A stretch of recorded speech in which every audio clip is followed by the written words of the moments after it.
This has been National Organ Donation Awareness Weekend. As it draws to a close, we bring you the final installment in our week-long series on the life-changing work that's being done by the David Foster Foundation.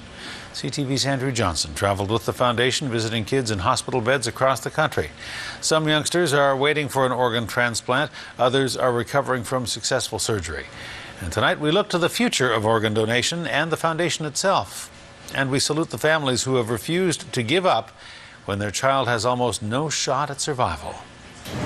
Come on. Deacon Barker's biggest step forward came long before he could even crawl. He was born with his organs outside his body. Doctors in his hometown had never seen anything like it.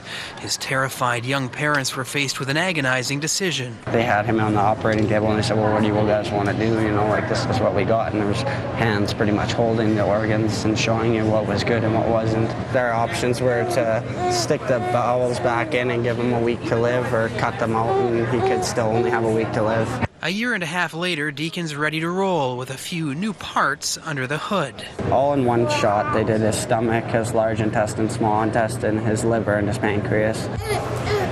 5 organs transplanted at once. Now he could live for decades with the help of anti-rejection drugs, but the drugs have their downsides. Many of them can live 15, 20 years into adulthood. That's our expectation now. Our challenge becomes the side effects of the medications in the long term, and that's why we need to do more work and more research into how to help these kids survive into adulthood, but without the side effects. Then there is the hope of regenerative medicine, the potential to avoid rejection altogether by growing organs out of stem cells and producing an organ that is genetically identical to the patient. Deacon's family has been given a lift by the David Foster Foundation, like hundreds of others over the past quarter century.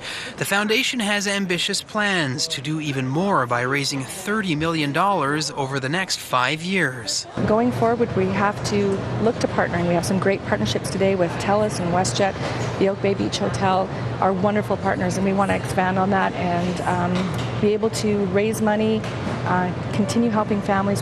Which one do you want to sit? Families like this. Vicky, Derkson's son Cole, can no longer walk or speak, but it's amazing he's alive. He stopped breathing at school, which damaged his brain. Then he lived for 11 months on a Berlin heart in hospital before getting a transplant last year. For his mom, the miracle is that despite his impairments, he's still the same Cole. It's all positive. It's all good. He's got 2 little brothers that love him. You know, it can always be worse. Always, yeah. You can find that kind of strength in so many of the families the foundation supports, and in the kids, a maturity beyond their years. Thank you, David Foster, so much. You helped my family through a really difficult time, and the financial help provided, it was so important. You made the process possible for me and my family. Living in Toronto, moving away from New Brunswick was really hard, but you made it so much easier. Thank you so much. Now we know why he's been doing this for 25 years. Here's to many, many more. Thanks to Andrew for his great work this week. And here's how you can help. Register to become an organ donor and support the David Foster Foundation as it celebrates its 25th anniversary this year with a gala weekend in partnership with the Oak Bay Beach Hotel. Tickets to the anniversary concert are still on sale. All proceeds support the foundation, helping families like the ones we've met this week. The concert is Saturday, May 26th, featuring David Foster, the Canadian tenor Sarah McLachlan, Josh Groban, and many more. To get more information, go online to select your tickets or visit the box office at the Save on Foods Memorial Centre and support the Foster Foundation as it helps families on its 25th anniversary.